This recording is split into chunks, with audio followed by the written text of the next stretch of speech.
anybody listening, just be encouraged, man. I know, we wake up to the grind every day, and, sometimes we feeling it, sometimes we not. For the most part, follow your dreams, follow your goals and ambitions and your vision.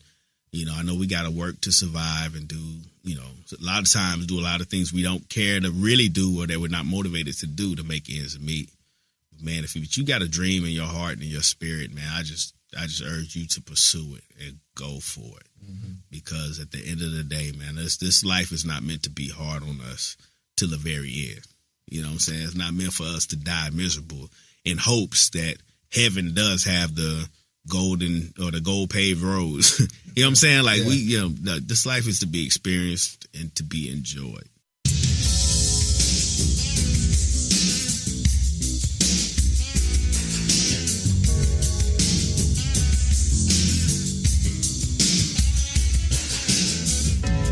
Welcome to Intersect Radio, where music, faith, and life converge. With your host, Aaron the A-Train Smith.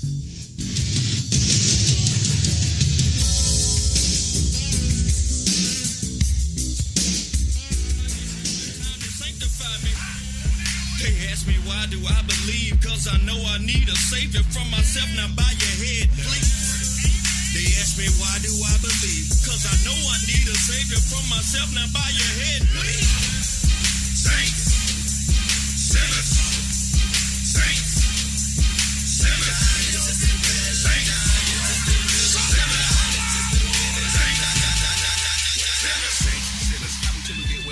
All right. Amen to that, brother. We all need a savior.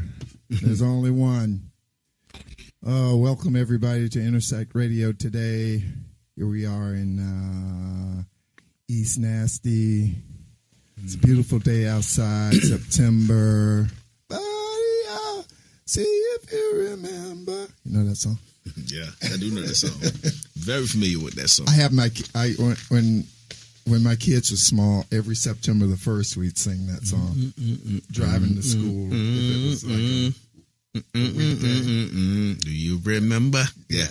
Yo, that actually, man, it's funny because that song is popping up in a lot of TV shows. It is. It's like theme music and different things, but it's just like closer. Okay. But yeah, I was born in September, so yeah, me too. Yeah. So that song has a lot of meaning. September 8th. September 3rd. Yeah, Virgo, Boom, boom. Yeah, my guest today, we're sitting here talking. We're not ignoring you guys, but, we're just... My guest today is the one and only Mr. Coffee Jones. What's going on? From the band Grits. The Mighty Grits crew, yeah. Now, you people out there in California might not know what grits are. They know. You've heard about grits. It's a southern delicacy here. Well, it depends on the age range, too. Yeah. We made an impact on the West Coast, too, a little bit. So, yeah. Cool. Yeah, cool. We did a lot of touring out that way. Yeah, man. Before I tell you this story, I'm going to tell them about you. Mm-hmm. Grits, 2-time Grammy-nominated. What was that? What was that project? Art of Translation. For the record, and I think it was the song OOH AHh, which most people refer to as My Life Be Like. Yeah. Okay. Yeah. And 5-time Dove Award winners? Dove Award winners, man. Yeah, man. Dove 5 times? Yeah. 5 times. I have no idea where any of those awards are right now. I moved a few times. A couple got lost in storage. I gave my mom one to have at her house. Uh-huh. My mom and my late great grandmother. Uh-huh. She had one. Yeah, but otherwise it was just lost in translation. Okay. You sure they're not in the bathroom on the shelf?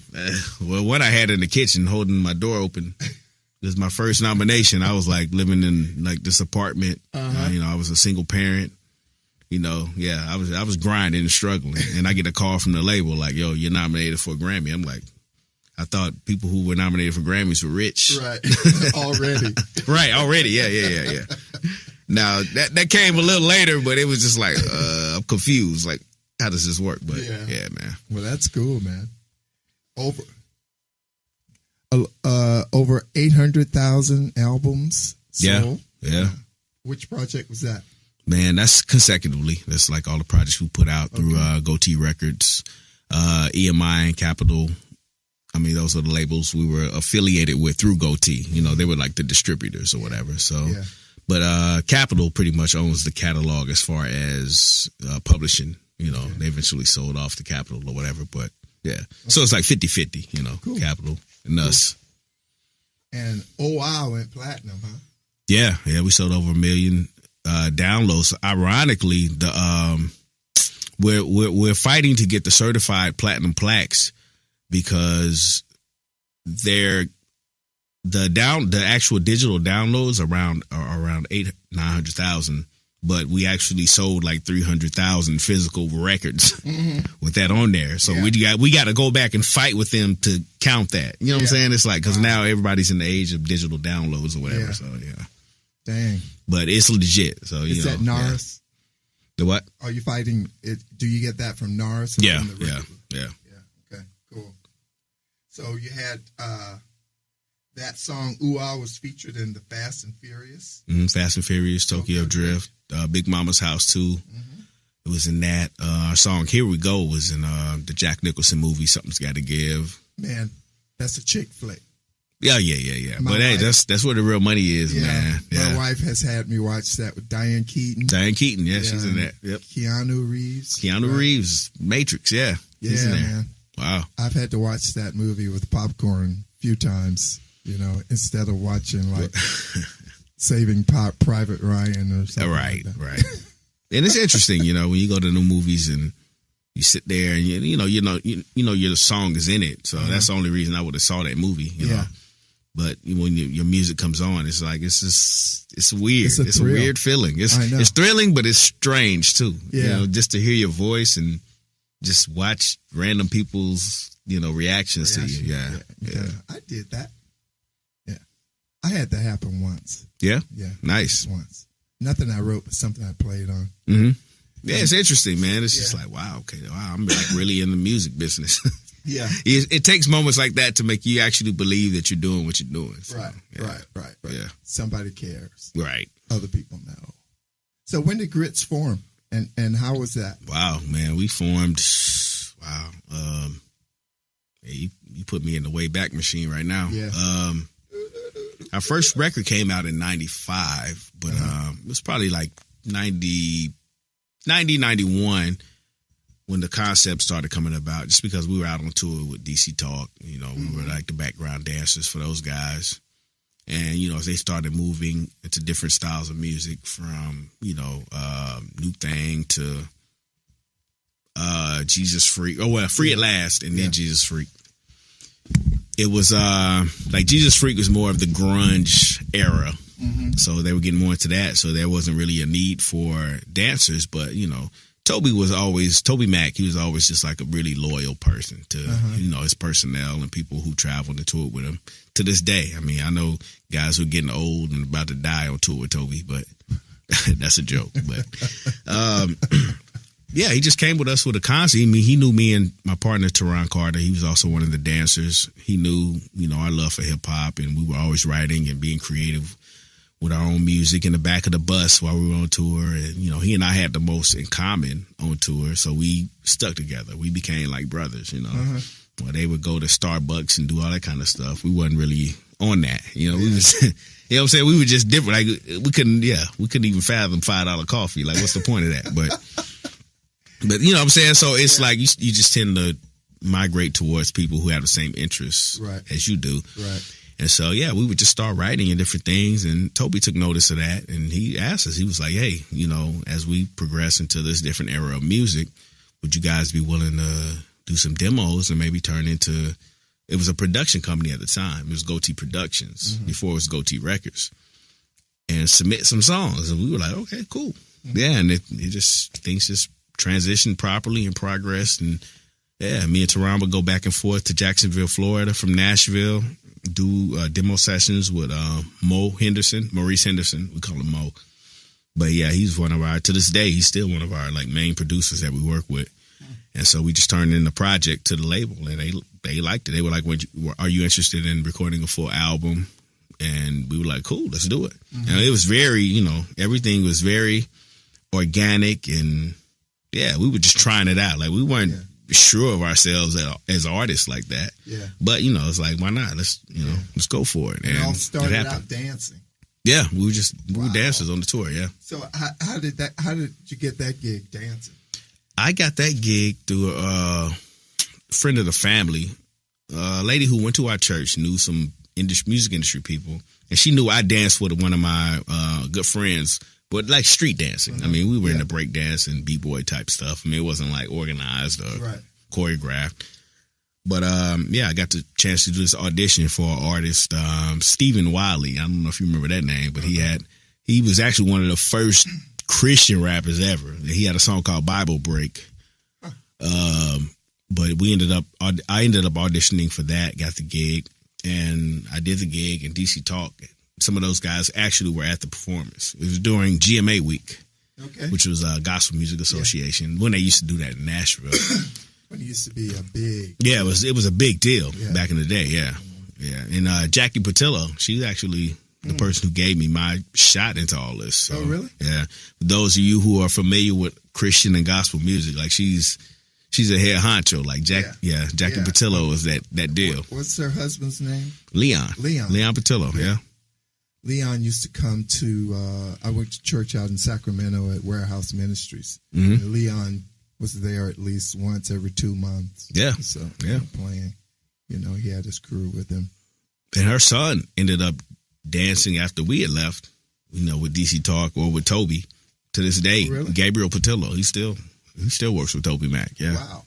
Wow, that's cool. Mm-hmm. Man, dancing. I never knew you guys danced with DC Talk. I knew they had dancers. So let's go back. Let's go a little bit further back and tell us how it started, where it started for you, Coffee Jones. Mm-hmm. Take that first breath and let out this big. Well, as far as the music, man, like I said, your life. My life. You talking about like my birth? Oh shoot. Well, I was born. Doctor spanked me on my butt. I said, "Yo, what kind of hospital is this?" No, I'm just playing. I grew up like, I was born in Arkansas, raised around like the Midwest, different places or whatever. My mom, she married my stepdad when I was like 3 years old. So I kind of grew up with my mom and my stepdad. Mm-hmm. But I still have a close relationship with my biological father. Okay. But, we just moved around a lot, and we finally ended up in Nashville during my high school years. And so it was just like getting here and going to school and all that, it was like, that's just what you do. But after I got done with high school, it's that whole thing to where, my mom was like, if you're going to live in my house, you got to continue further your education. Do this. And I went to college for like 2 weeks, and I was just sick of it. I couldn't take it. Because my issue with it was every time I like got acclimated to a school system and met friends, I was always uprooted. Uh-huh. You know what I'm saying? So when I got to that point of I it just gave me a distaste. Attached. Yeah. That attachment thing. And so it was just like, man, and I tried it, but I stopped going to whatever this college was. I made my mom keep thinking that I was still doing it. So I would get up and go through the motions and get my backpack and leave and whatever. But I was like sitting in pool halls all day and, I'm saying, just killing time. And then come home like, I've been to school. Exhausted. And she kept asking about grades and I need to see your report, what's going on. And, so I just stalled her as long as I could. But I ended up getting a DC Talk gig and we were about to go on tour with them for like months. It was going to be like a 4 to 5 month tour. So she comes home one day from work and I got my bags packed and all this. And she's like, what are you doing? I was like, well, you said if I live in your house, I got to abide by your rules or whatever. But I was like, so I'm moving out. And she's like, as a mom, concerned, of course. Yeah, she's like, where you going? I was like, I'm going on tour. She was like, excuse me? What is on tour, first of all? I said, I don't know, but I'm going. And they going to pay me to go. So goodbye, But, she was a little upset about everything at first. But, when she saw what I was doing and, I was out with DC Talk, it was positive. They were in ministry. They were good guys. Mm-hmm. Now she's, obviously fully supportive of what I do. Cool. Did you grow up in church? I did. I did. I grew up in church to the point to where I vowed once I got old enough to make my own decisions, I would never go to church again. Like it was just thrown down my throat forever. Yeah. I mean, Bible study, choir practice, intercessory prayer, which I always called unnecessary prayer. I mean, I didn't know what intercessory meant. So, and my mom would get mad. I'm like, are we going to unnecessary prayer? And she was like, what is wrong with you, you blasphemous fool? Like, so she would constantly correct me, but I felt that way. I was just like, because I was young. I didn't understand like real prayer life and all that. It was just like, I was just shoved into it. But that's like, honestly, man, my touring and being out with, the talk guys and, what I'm saying? It was like, that was the first time I really saw like just grown men who really just lived a lifestyle accordingly. You know what I'm saying? Yeah. Like I always just saw Sunday Christians, Wednesday Christians, and then after church is over, everybody just be heathens, Right. Yeah, so, but it was actually, my introduction to like really pursuing a full-on like walk with Christ and kind of getting to know what it's about for myself, versus what somebody taught me. What's DC Talk's pastor's name? Michael Guido. Yeah, Michael Guido, man. Oh, he was very instrumental and influential in me and Teron's lives, man. Yeah, Guido's a great friend of ours, And it was cool because we actually saw, being on the road and stuck in those buses and bunks with each other, and what I'm saying? Like, you have real moments. It ain't just a holy roller time. Right, you catch people in bad moods and you hear profanity, people get angry. It's real. It's very real. And that's what I definitely appreciated the most about like our relationship with Michael Guido. Because, I was out like after growing up the way I did, I was always hesitant towards like overly spiritual people or what I saw as overly spiritual. Yeah. But just to, have a real connection with somebody and just see them be real and vulnerable at times and not just, every day is Psalms 13, 11. You know what I'm saying? It's just like, that's not reality, man. I mean, we go through a lot as people and we deal with things differently, That's true. It's very true. I remember first time I saw you guys were at Cornerstone. I was telling you the story when I saw you at Cornerstone. You guys pulled up in the bus with spinners. Yeah. Man, I thought that not just me, but everybody thought that was like the coolest thing we'd ever seen. Nice. The spinners on a bus. People. Yeah, and that was the beautiful thing about Goatee, man. They allowed us to express ourselves. I mean, we had to earn that now. Don't get it twisted. Like they weren't just putting spinners on any bus for anybody. But as we grew as a brand and as a band, but for the most part, it's ironically you bring up Cornerstone because we had a new road manager at the time, and we had this big issue all day long because he violated the number one rule on the tour bus. But to his defense, he didn't know.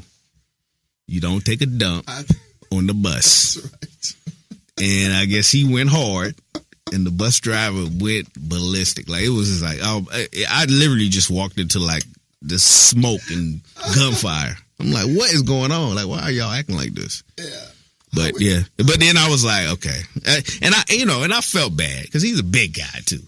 So I'm sure it's a big dump. But I said, if I can't say dump on the radio or whatever, edit it out. But so, and we had like this, I mean, he was like a country boy. We had a good old boy bus driver. Like, like he knew us. He didn't know this guy like that. Yeah. And so, tore into him, huh? Yeah, it got a little crazy. But, I mean, it's funny now that we talk about it. But and I talked to the guys like, dude, like, come on. I mean, I get it. It's a bus. It's pretty nice, but common sense to say. What made you think? It's like I'm not going to get on an R&V and do that. Like it's just like something ain't right about it. Right. But to his defense, we all knew the rules. He didn't. Yeah. But did anybody ever have to tell you the rules? Well, in the beginning, I guess so. Yeah. When I was touring with DC Talk, it was just like you came on the bus or whatever, and they just laid it out. Okay. And I guess that was our fault, But it was a pretty wild day, And the Cornerstone was always so hot. Yeah, man, it was like hot and muddy. You'll come out and walk around for a minute, then you just got to get out of it. It's like, come on, this is not cool. I used to really like it. Though I took my kids there a lot. Mm-hmm. They don't do it anymore, do they? No. It was in Bush. Was it Bushnell? Bushnell. I had never even heard of a Bushnell. Me either. Illinois. Yeah. Wow. After you pass all that corn, it's like, man, it's in the middle of nowhere. Where are we going? Yeah. Oh yeah. But I enjoyed Cornerstone. No, it was a great festival. I had some great moments. I always had a good lineup. Yeah. And it wasn't like all the other Christian festivals. It was like, no, it wasn't. It was more artistic, you know what I'm saying? Yeah. The very. Artistic integrity of that festival was always, top notch. Yeah. Great speakers. Mm-hmm. Down to earth. Yeah, it was more not chill. Real formal. Not more in your face. Yeah. Hitting you upside the head with the word type. Yeah. That's what I liked. I appreciated that because, we are artists. Mm-hmm. You know what I'm saying? And sometimes we just want to flow and be, do what we do. I mean, we're not preachers per se. I get how they have to operate, how they have to maneuver, but I'm like, when you put that on an artist, sometimes it deflates and takes away from what they're really good at. Right. Yeah. Right. Because art is all a part of being you. Yeah. Whatever you are, yeah, your art comes out of that. It's like showing up somewhere and people want you there because they really like a song you did, and then somebody pulling you to the side and say, hey, can you do an altar call? You know what I'm saying? I'm like, you pulling them out of their element. You don't do that to artists. Like, if you're a pastor, you do the altar call. What's the point of that? Come on. I hear you. We used to do concerts like once every 2 weeks at the Warehouse, and our pastor would do the altar call. And we never called on us to do that because we're not the pastors. Right. And you're not really qualified to be doing that. Right. And our thing would be, because they would come to us, before we do shows, and do y'all lead people to the Lord? Do y'all, and it would be a thing to where we show up and perform. We leave. Yeah. We can't connect with these people like that. You're the pastor. They need to be able to come back after we're gone and have somebody to, talk to and deal with. Because I'm like, it's not this doesn't happen overnight. Right. You know what I'm saying? Nobody just gets saved and that's just how they roll forever in one night. Come on, man. Like, I've been saved a good part of my life and I don't roll like that. So I'm just, Yeah, I've been to a lot of those meetings, especially, it's like right after catering and you're chilling out just before the show, and then 2 or 3 people knock on the door and they come in the room and start asking you about, or, when we do the altar call, and it's like everybody's looking at each other going, we're doing an altar call?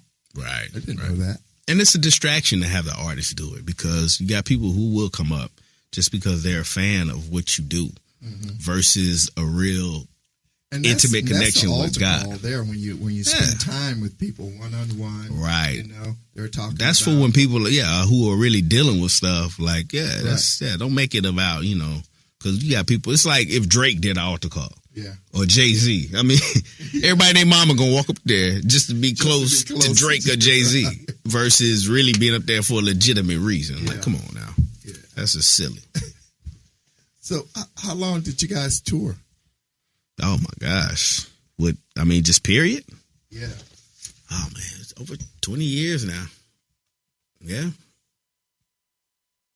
95. Oh, yeah. Like 20. Yeah, well, I'd say 20 years because we stopped touring like super heavily probably about 4 or 5 years ago. So right around 20 years. Really? Yeah. 4 or 5 years ago? Yeah. Like we'll still do like, things here and there. But as far as actual like the grind of touring and being on the road. Yeah. It was about 20 years. So you guys are still happening? Yeah, we actually, man, we just talked, for a good minute last night. And we did one EP last year. We're doing part 2 of the follow-up EP. It's like our 20th anniversary. Oh, really? So we're about to finish that up towards the end of the year. So February, we'll be dropping something again. And, we'll probably be doing some light touring. And, is that on Goatee? No, independent. That's all us, yeah. Cool, man. That's great. You're in Tehran? Yeah. But, ironically, we still have great relationships with Toby and Tate and everybody and Joey over at Goatee. So there'll probably be some kind of collaboration, with Goatee, just because, a lot of our catalog they still deal with and put out here and there. So, and I would like them involved. I mean, because I just like the history we have with them. Right. the camaraderie. You know what I'm saying? Those guys really like looked out for us through the course of our careers. So, we definitely have no problem with doing, side projects with them and whatnot. Yeah. And real talk, the game needs it, man. I mean, I don't know what Christian music really is right now, or where it is. Becky. But as far as hip hop, it's just like, man, it's just like, I don't know. It's like even with artists like Lecrae, who kind of broke that glass ceiling a little bit. And, but it's just like now it's nothing, from anybody really. I mean, you hear about I can't think of the guy's name or whatever, but you hear things here and there. But as far as the overall, because I feel like what we did, we built it up. Yeah, like we made it. You're like original. We made it a thing. Yeah. Between us, Gospel Gangsters, T-Bone. You know what I'm saying? So it's like there was some iconic, groups and music, solo artists or whatever coming out of, our world. So that made an impact. I mean, we had songs on like major motion pictures and things like that had nothing to do with Christianity. You know what I'm saying? So that says a lot. It does. When you're just doing your art or your craft. I saw Lecrae at Joshua Fest 2 months ago. Man, it's pretty good. Yeah, Lecrae's good. Killer. He's good. I just saw him in the movie, Superfly. He's in the movie? Yeah, he's in that Superfly? movie. The funeral scene. The guy's rapping. That's him rapping. I actually thought it was Future because he looked like Future. And I was like, it looks like Future, but a little different. But then when I saw the credits, I was like, oh, wow, that's great. Okay. Yeah. That's cool. Yeah, he's in the credits and everything, man. So, that's great. That's great. Props to Lecrae, Mm-hmm. Big props, man. You guys, you got other business ventures and stuff like that going on too. Mm-hmm. Oh, yeah. You want to tell us about that? Yeah, I have a partner out in Las Vegas. He used to live in Nashville. That's how we met in Nashville. But we have an entertainment company called Aficionado Art. It actually deals with. We have a person who actually does art, like she does like paintings and things like that. Mm-hmm. But it'll entail an artist named Maris that we work with. I'm developing her as we speak. She hasn't released anything yet, but like February, her first single will come out. We're going to do a video for her probably in the next month or so. But he has a apparel line, where they recycle water bottles. So all the clothing and apparel out of this line is all recycled. This is you guys. You're in Toronto. No. It's my partner Terrence Jackson out of Las Vegas. Okay, but that's called Rethink Fabrics. Okay. So yeah, I just finished my first script. That's pretty much going to go into pre-production, hopefully by the top of the first of the year. Can we get a sneak preview? Oh, of course. But the movie, it's tentatively titled Surface, but we're going to change the name because we had a deeper meaning for a different project. But as we developed this particular film or idea, it turned into something else. So we don't think that name really fits this project. But the movie now is basically just about the life of a comedian. He's kind of, he's going through a lot of ups and downs in his personal life. But, his end all goal is to, be really successful in his field. And he's good. He's good. But, the things he goes through personally, they tend to drag him down. Mm-hmm. And so it's just that struggle. It's not a story that's never been told before, but I think that the outlook we put on it is going to be a little different. And we're going to put a cool spin to it. And, and it's not really necessarily, I don't know. I hate saying something is non-Christian. And when I use that term, I just mean it to where it's not like what you're thinking as a believer when you go to see something. Yeah, it's like as a believer when you go see Passion of the Christ, you know what it is going in. Right. Versus, what I'm saying? Yeah. So people get weird about stuff so quick and easy. I'm just like, and I really don't like to label anything I do as Christian because I think at the end of the day, if we're going to be a positive light and influence on the world, I mean, we need to just present our raw talent and our raw selves to Right. that, because that's what's relatable. Yeah, you're the Christian, so what flows out of you is influenced by Boom. who There it you is. are. Yeah. Yeah, that's cool. Man, so you just got back from Vegas. Yeah. I go like once a month now. Oh, yeah? Yeah. Wow. Yeah, Vegas is an interesting city. Never a dull moment. No, never sleeps. But, you got to pace yourself. You got to know, because I've been going for so long now. I've been going to Vegas for years, so it's not like, it's like, I mean, if you go there looking for just wild and crazy debauchery, I mean, you can find it. But, yeah, man, I deal with sensible people, and, we have a good time. We, but at the same time, it's just like, man, it's like any other city. You know what I'm saying? Just, anything done in moderation, you'll be fine. Yeah. Yeah. Yeah. Cool. Man, so what you got going on this week? Oh, man, What's happening? this week, I actually got a studio session in like 45 minutes. Uh-oh. I was actually over there. It's not far from here. So I was over there writing and just kind of getting prepared. So I got to go back over there. I'll be over there until about 10 o'clock tonight. And this is for that new project? This is for my solo project, actually. Oh, you got a solo project? Yeah. Okay. Yeah. So, I'm just working and creating. But, I got to work a few hours in there. But I don't know. It's like one of my buddies is in town. Drake's here.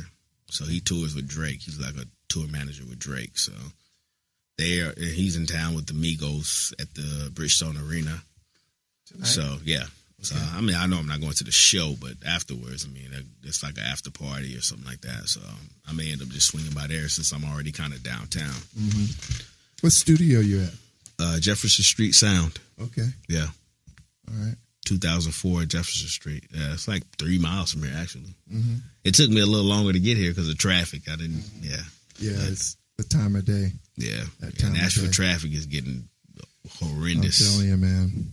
I'm telling you, the infrastructure's got to do something. Oh, yeah, they got to fix that because it's only going to get worse, because they're building and there's new things popping up every day and, all these major hotels and I'm like, okay, you're going to have to fix these streets because it don't matter. You know what I'm saying? You got all this stuff down here I know. and people got to sit in gridlock for 4 hours. Like, it's going to be bad. Yeah, it's going to be bad.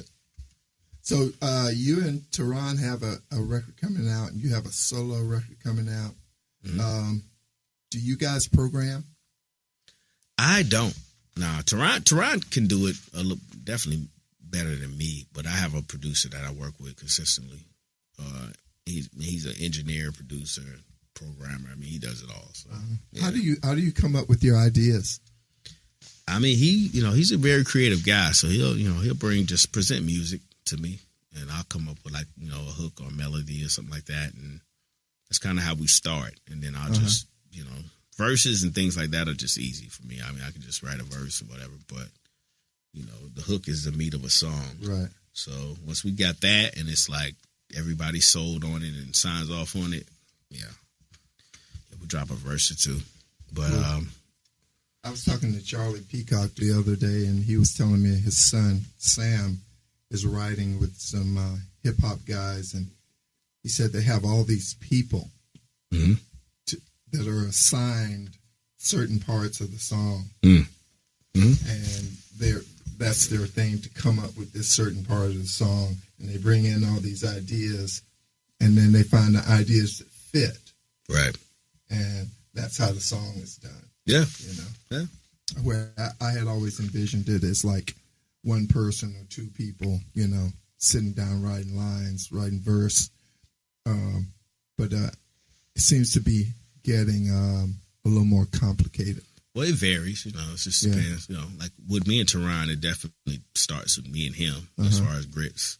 Or if it's my solo stuff, it starts with me and the producer.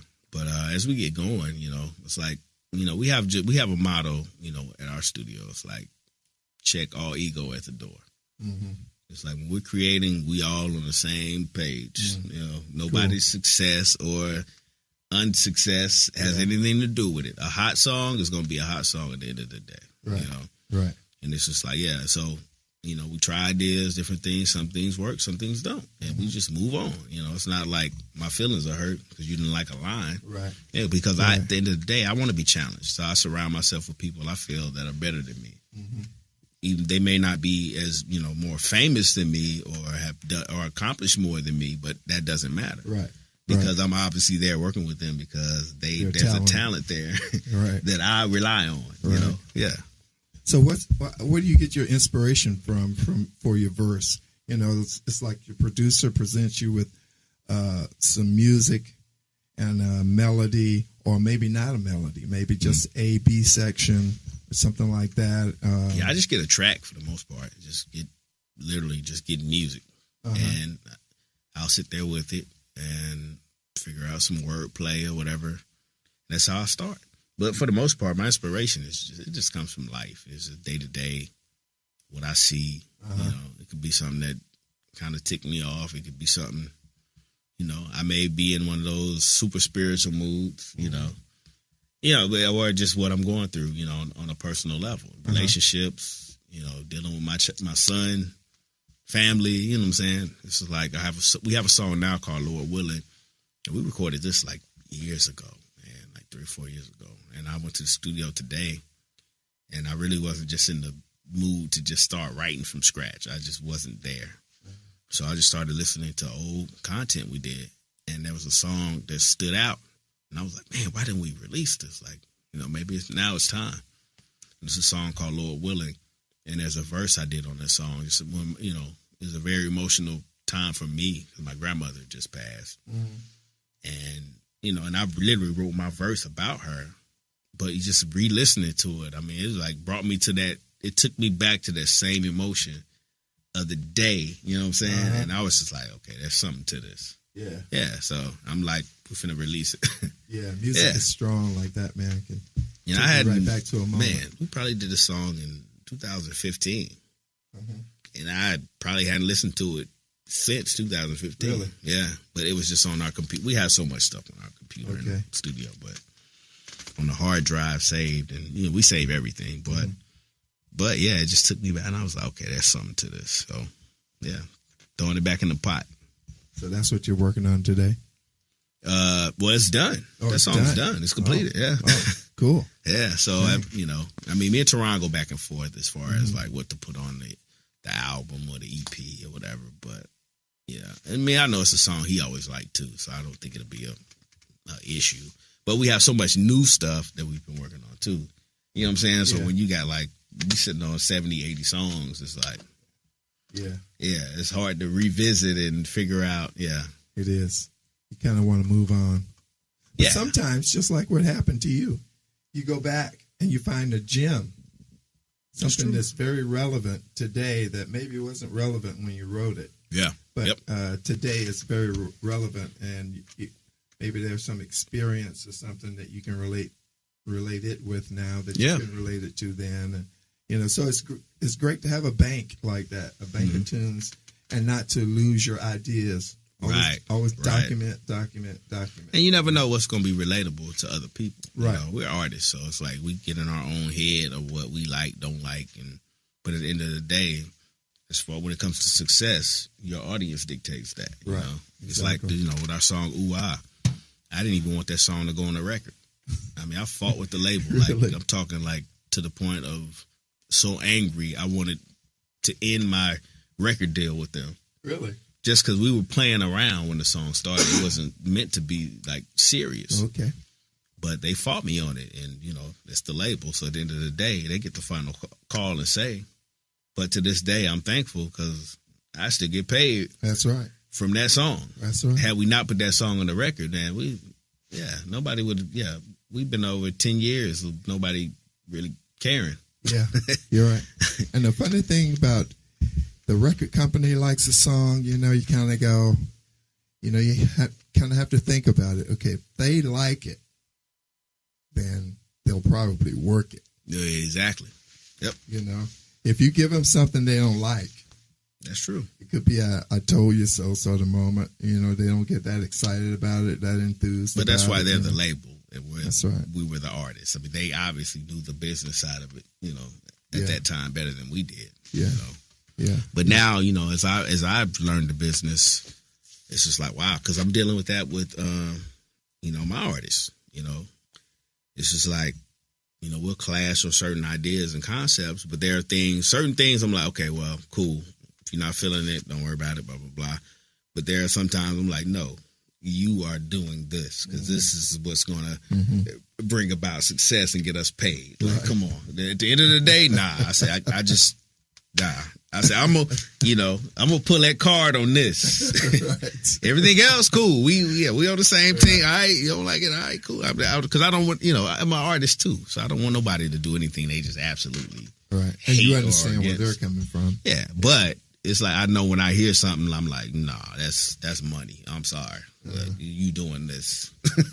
And you later on down the line, you will feel me on this. Yeah, when we on the yacht, right? In the Caribbean, right. You know what I'm saying? Like, I told you. Yeah, just roll with your boy. Roll with your boy. Yeah. Do you keep a diary or a journal or anything? I don't, man. I should, man. Not really. Yeah, I'm just bad. I'm lazy, man, when it comes to that kind of stuff. Even with social media, I mean, I like have to push myself and put it in my calendar every day to like be doing something. But it's just like, I'm one of them dudes that's like, I'm a grown man. I mean, people put stuff on social media just as silly. I had a bologna sandwich too. Like, yeah, really? Like, come on. People need to know that. Yeah, and so sometimes I feel a little silly, but, I know just when you're engaging people and, because people just like to have a peek into your life a little bit. And Well, most songwriters. But I'm bad about it though, man. I just like, man, because they journal a lot. Yeah. Stuff, Now I do a lot of. I still like write physically, like with a pen and paper. Like that's just my process. Yeah, that's what I was talking about. Yeah. I do a lot more on my phone and my notepad and things like that. But even when I'm like in the booth and different things, it's just like, man, ain't nothing like that. Just you know what I'm saying? That old school feel of like, yo, you know what I'm saying? I just flow better like that, man. So I don't know. Yeah, but so you got your verse on your music stand. Yeah. Yeah. Yeah, but I do it more so on my phone now, but I lose the flow because, I get a call, a text, mid-verse, and I'm just like, hey, I got to start over. I'm just like, okay, let me just write this down. Do you sing? I don't sing. Not like that. I can come up with some melodies here and there for singers, but, I don't sing. So your solo record's going to be rap? Yes, it'll be a hip-hop album, of course, yeah. Cool, man. And the new Grits? Yeah, same thing with Grits. Be a hip hop record. Me and Teron. Well, we have vocalists come in on parts that require singing. Yeah, like we, you know us. We've been known for like melodic hooks, but I wouldn't consider it like what Anthony Hamilton does. Like, you know what I'm saying? Like that's a singer. Yeah. So it's more so along the lines of. Well, I guess Drake is kind of a singer too, but it's more so along the lines of just chanty hooks versus full on like carrying notes. Yeah. Is your son into music? Oh yeah. My son is very much into music. My son is a rapper, producer, DJ. He's at the age though, like he's early 20s and trying to find himself pretty much. But he can do it all. But I think with growth, his focus will grow to whatever it is in particular that he wants to do. Because he can do it all.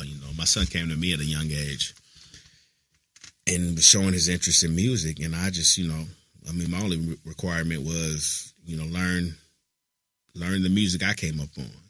I made my son go study De La Soul, Tribe Called Quest, and these records. Really? Yeah, because I was like, don't come out here ignorant like these other little rappers. Like, they don't, they have no respect for the culture. They don't know.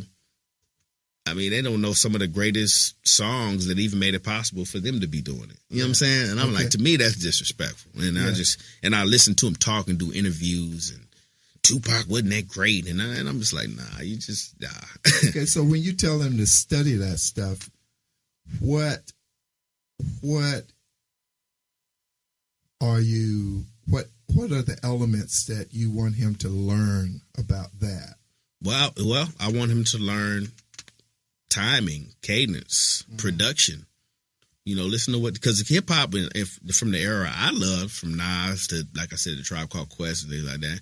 those people were trying to they had a message. It wasn't like now. It's about cars, money, girls. You know what I'm saying? It's like these people, even if it was they were 5%ers or Muslims or whatever, they still had positive messages. You know, they were about community and things. That's why I tell him to go back and listen to that kind of music. Because I'm like, I don't need you to be the next gospel or Christian rapper. I ain't even worried about that.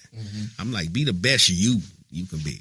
But have something to say if you finna get out here, be on this mic and, drawing attention and you got fans and I'm saying, I'm like pushing them in the right direction. But at the end of the day, it's like you gonna make your own decisions. You coming into your manhood now. I'm not losing no sleep over nothing you doing out here. I've done my job. But you know what I'm saying, as far as laying the foundation, I want you to understand because what your convictions are gonna be later in life. That's between you and your God. I'm moving on, brother. Yeah. Yeah, I'm not sitting here losing sleep over a grown man. I'm not doing it. Yeah, I'm tired. Yeah.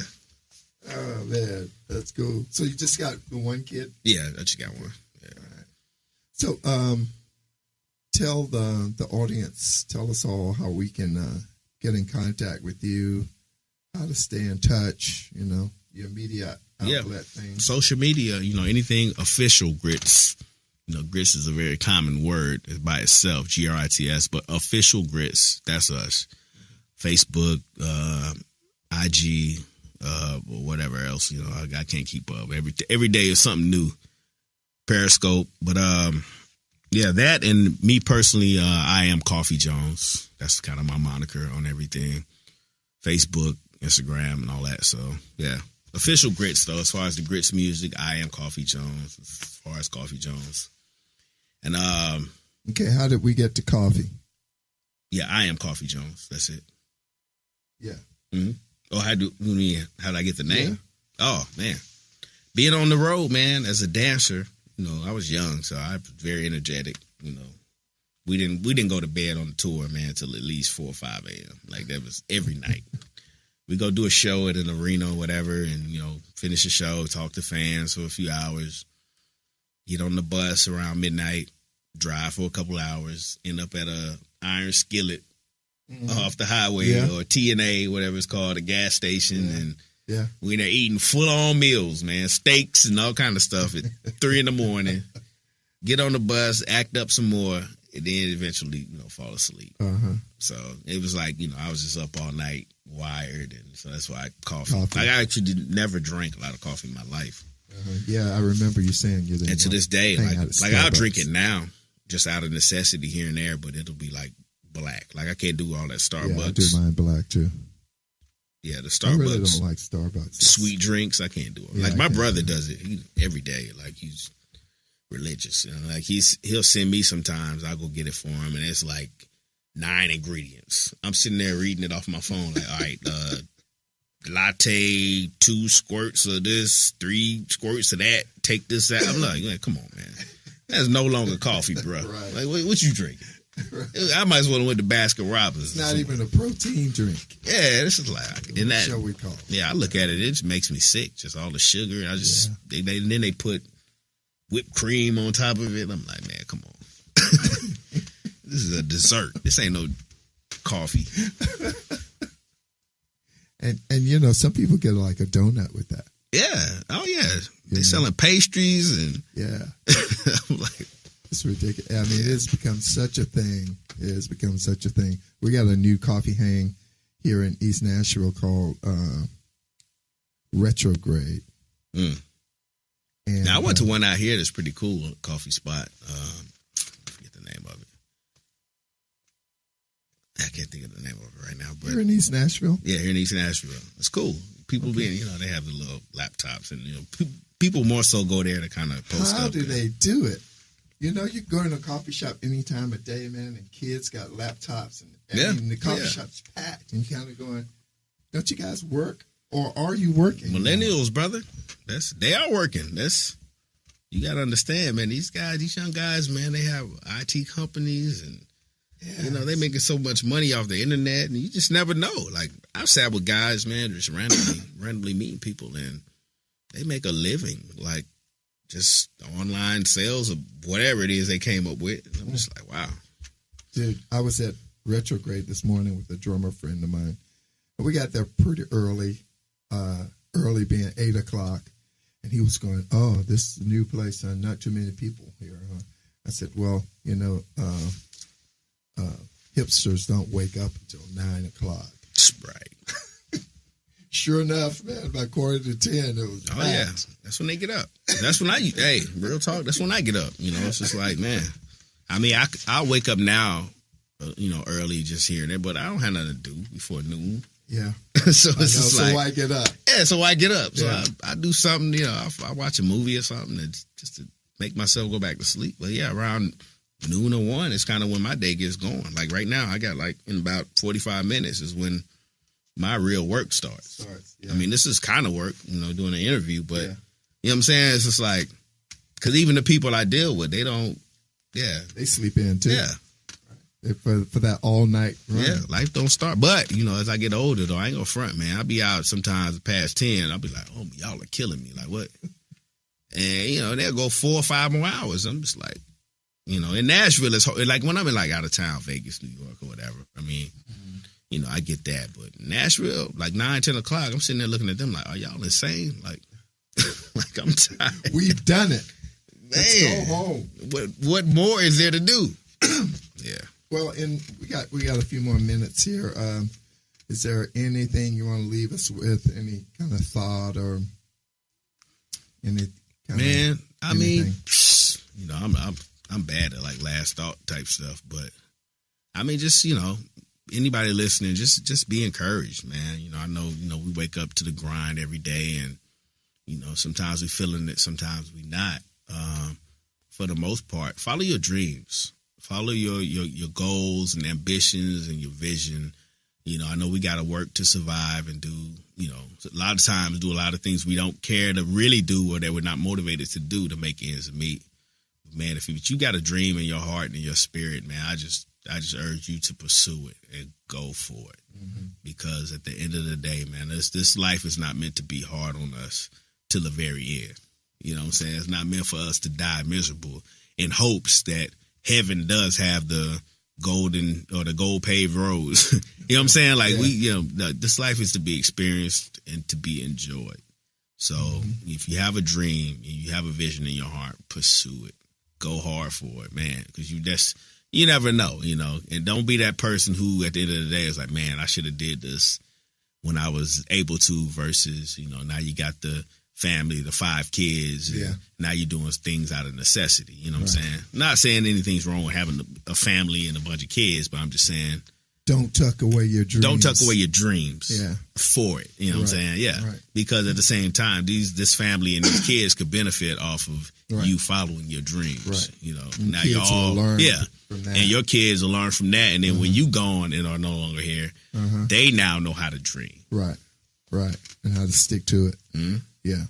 That's where a lot of people kind of lose it, Yeah. Kind of get in that rut of making money and which you got to do. But, I see it all the time, man. Time passes and then sometimes it's kind of rough to get up and practice drums in the morning. But not me, but for some people. Right. That's true. I do Very it. True. Yeah, that's great, man. Well, that's a great last word. Thank you, man. That's a great last word. And, I hadn't seen you in a long time and ran into you about 4 weeks ago. Yeah, man. It was great. It's great. Yes, Great to sir. see you and know you're still around. And today to hear that you guys are still making music, that's fantastic. That is really cool. And I want to take time out to say thank you for your taking time out to come over here, leave your session, come over here and sit with us and chat. And I want to encourage everybody to listen out for the new record, for Coffee's new record, and for Grit's new record. They're going to drop this year. February 2019. 2019. And we're going to post all of his social media sites up on the Intertalk Radio Network site. So you guys stay in touch with him, because maybe you wanted to know where coffee was too. Let's do it. Yeah. Let's do it. I'm Coffee Jones. Follow me. Yeah. Yes. Thank you, bro. Thank you very much. Appreciate you having me. Yes. And everybody out there, I want to thank you guys for tuning in to Intersect Radio, and see you next Tuesday. Peace out.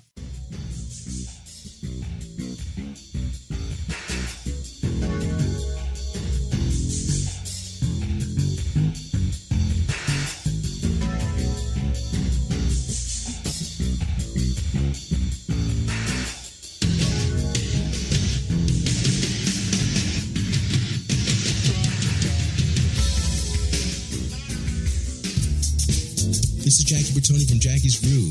Come join me weekly on my journey through the music business as I take you behind the velvet rope, interviewing industry notables such as Al Di Meola, Michael McDonald, and Al Jarreau, to name but a few. Listen to their stories on being in the studios recording #1 hits and onto the stages throughout the globe. Allow me to be your music historian. You can hear me live every Monday at 2 p.m. and every Wednesday at 12 noon Pacific Standard Time, or 24/7 on jackiesgroove.com. Ready to get your groove on? Hi, this is Tim Dolbear from Eclectica Studios. I'm a full-time mixing and recording engineer. I work with Grammy winners, labels, and indie artists, using state-of-the-art digital mixing and restoration tools and the very best in analog gear. Really, though, it's my ability to bring tracks to life and fulfill your vision for your music.